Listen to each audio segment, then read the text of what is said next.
What's up, guys? We're here in beautiful San Francisco, California for the second annual Gameplay Summit. We're going to be going to a gameplay conference where we're going to be talking to some devs, indie game developers who are going to be showing off their works in progress. We're going to get to play some video games and give them our honest feedback. Should be a good time.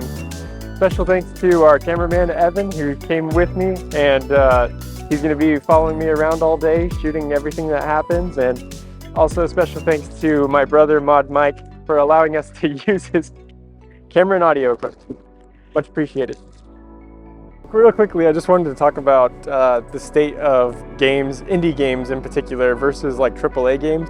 It seems like a lot of the games that are like doing really well right now are coming from the indie game scene, which is why it's really cool that we're going to be here at this Gameplay Summit today and checking out all of the new upcoming projects. When you think of like indie games, or at least when I think of indie games, I think about like really low quality type like computer style games. I don't know if you ever played free-to-play online games, Evan. Do you remember those? Yeah, he's nodding yes.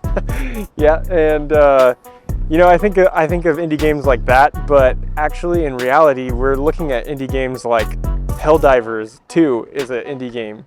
It was an indie game developer that just came out of nowhere, and we're talking over 300,000 players online concurrently. So this is the type of potential that we could be looking at. Power World on Xbox is also another example. There's unlimited potential that we could be seeing at this summit, and that really, really excites me.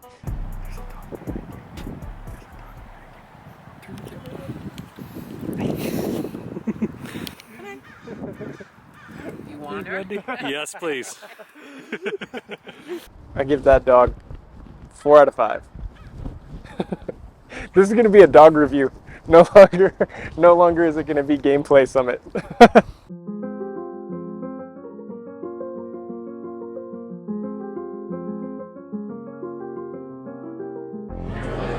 So, what is the name of this game? Cave Monster?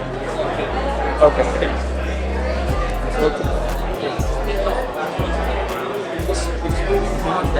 They try to kill you and you have to convince them to stop. Okay. So here, I'll just like go over and like see if he like understands noises. So scream at him. Right. It's like a turn-based tactics game, but it's about negotiation. Okay. And here, I learned a thing. So I'm gonna learn. I don't know. I'll learn how to launch a smell of them. Okay. Yes, I can. Here. So they liked it, and now their anxiety went down, so now they're much more chill. Their anxiety? Yeah, so this game's about managing anxiety, right? Oh, okay. So you get freaked out, they get freaked out, they think you're absolutely disgusting.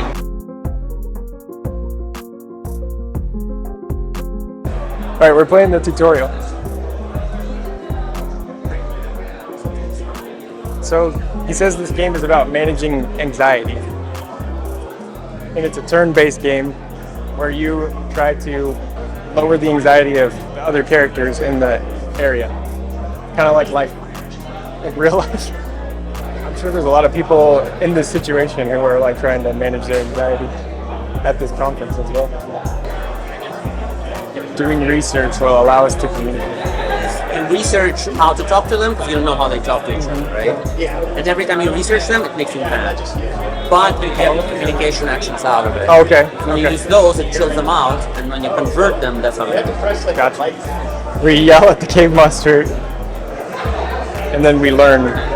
Yeah, so now try and walk to where they are, like here, and then play Wonderwall at them. Play some Wonderwall. The Wonderwall, the music is called Wonderwall. Is this the only environment that you have right now? Well, for this, yes, but we actually have like many. Like, we have like one with dinosaurs and one with like. Oh, very stuff, cool. So, yeah. How big is your team? 2 to 4 people. 2 to 4 people. Very cool. That's a fun little game. Yeah, thanks for playing. Yeah, of course. We'll take a card, and thank you again.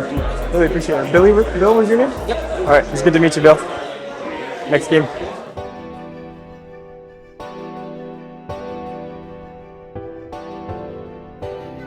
Hey guys, how's it going? What game are we playing here today? Survival.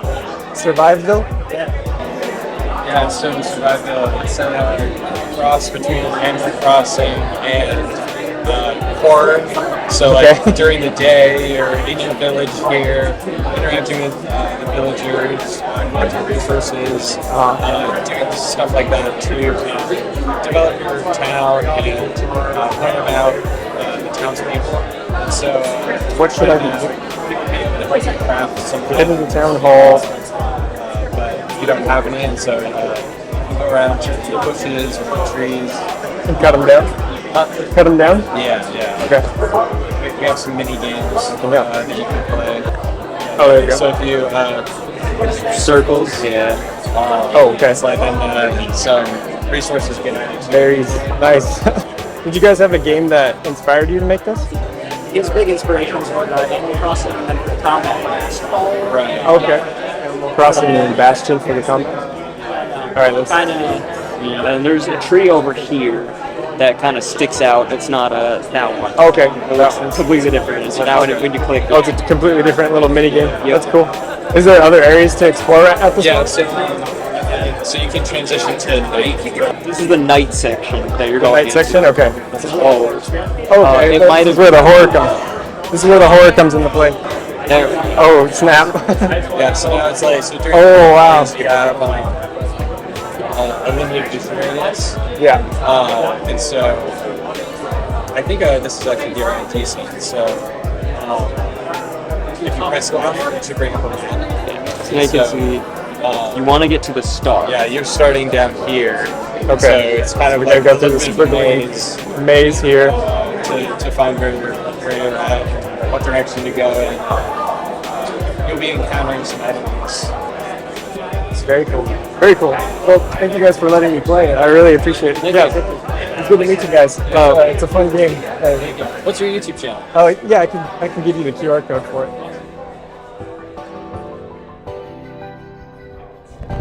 Hi, how's it going? We're here with Evan. Yes. Evan, good to meet you. What game are we playing over here today? This is called GRIST. GRIST? It's a ASCII-based sci-fi RPG. So, looks like an old school game, but very modern sensibilities. So it's sort of a roguelike deck builder kind of thing if you want to have some buzzwords. But you pick sort of a crew for your people. You're the captain of a starship. You go out with the crew, and you're traveling across the galaxy looking for a cure to this plague that is spreading across the galaxy. So it plays really like inspired by like choose your own adventures and sort of Gloomhaven, these modern board games, card games, Magic the Gathering, a whole bunch of stuff. Basically less inspiration from actual video games and more from tabletop gaming. Tabletop. Yeah, that seems to be a big trend in.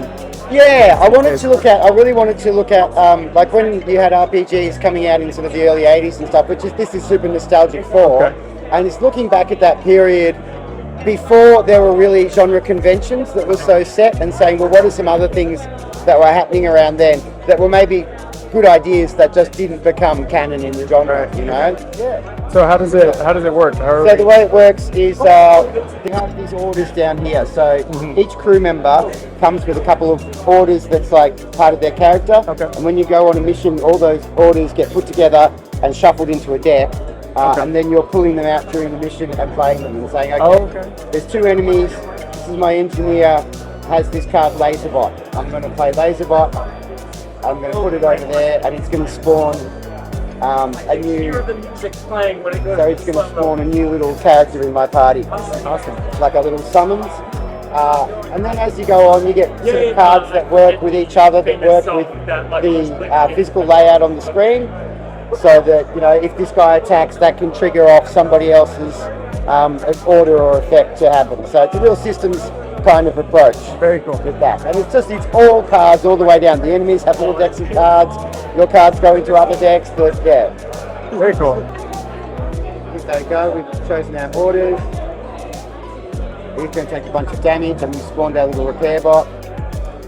And then we're charging these things. Oh yeah, so then he's going to get his go now, the war machine.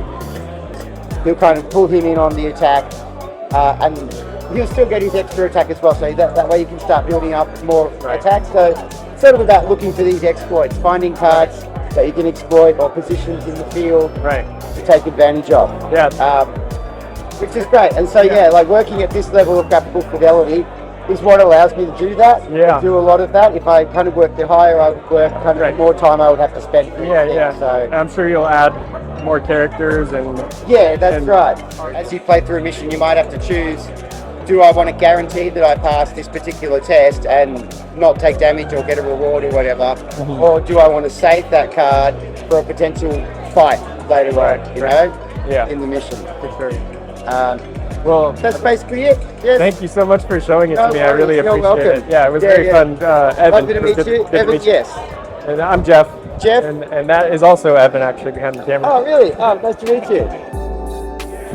It's a BMO game called Vengeance Hunters. It is actually for the Neo Geo console based out of 1989. But they totally developed it right on the Neo Geo. So if you put this cartridge in on Neo Geo, it will work. And it's also going to come to consoles digitally, so like Switch, PlayStation 4, PlayStation 5, Xbox, Steam, later this year. First, it's going to be released on the cartridge. Okay. Is it a pretty polished, completely done? They're around, I think, 80%. 80%? Yeah, process kind of like quality of life upgrades, maybe some QA, music saying settle down a bit too. Okay. They're going through a pretty, it's like in the long stretch basically. Okay. Which is the most optimal way to play it? You can play anyway. My husband plays on the Steam Deck a lot. I prefer controller for the Switch. And then we also have 2 players you can do on the PC too. Okay. Let's try it on the Steam. So, Vengeance Hunters. They said. It's a beat-em-up game. You have 3 characters to choose from. And you each have special supers, I guess. This Andy's a lot more quicker. Golem can just like throw people basically. Okay. Uni has like a throwing punch that goes across the screen. Okay. Okay, light attack. 4 buttons up as well. You have your light attacks, your heavy attacks, jumps, and Candy also has iframes too. The animation is really cool already. I like it a lot. Ninja Turtles, Shredder's Revenge. I love Ninja One of the Turtles. graphic designers is doing the. Oh, really? Yeah, this is so my husband's kind of game designer for it. And when he was kind of figuring out how to make it more fun, it's kind of more modern, but it has like that old school throwback to it. It does. Yeah, Neo Geo throwback. Also just like mindless, it's a 90s game, kind of your boy hunting vengeance, basically. There we go. Thank you so much for showing it to us. Thank you so much. Our website's on there, and there's even like the cartridge you can pre-order. Okay. And then we also have our social media. My husband keeps up to date on the X or Twitter. Cool. Awesome. Thank you so much. Appreciate it. That was fun. Okay, so what game are we playing here today? So this is POROTO. It's an arcade-style shooter that mixes platforming with pinball elements and elements from a game called Peggle that came out a few years ago. Okay. A lot of the younger people don't know it. You know, older gamers really get excited when they hear it. On Steam? Correct. Yes, we have a demo on Steam. We're planning to have a full release either June, July this year. So yeah, if you want to give it a shot, we have a demo that's 5 levels and a boss fight. And then we have additional levels that are part of the main build. If you want to continue playing, you can do that as well. Okay, we'll try the intro levels. So you have to clear all the red balls, but you have limited ammo.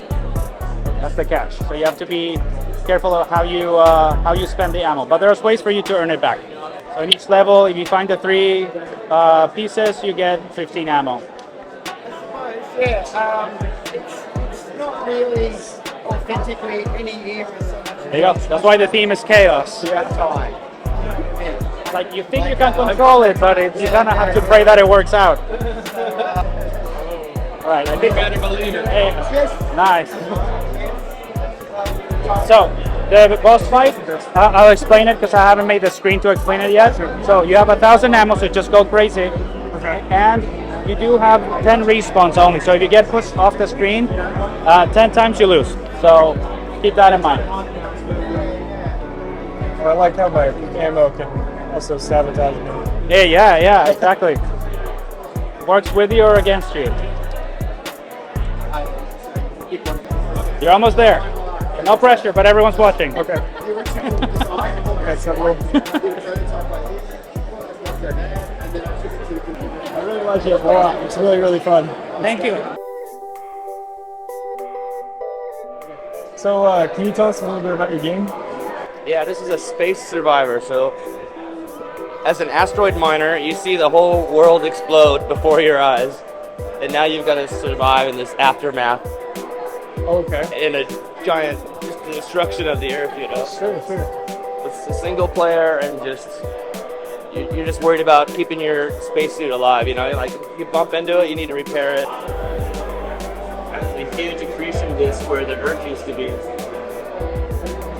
So you can explore everywhere for miles and miles around. It's an open world survival game. You can fly over anything you see. What render engine did you use for this? This is Unity. Unity? An older version, like 2017, so it's an older version of Unity, but it runs absolutely spot on. Yeah. Are you the sole developer on this game? I'm the sole developer on this. Yeah, it's a personal project for maybe like 3-4 years. Okay.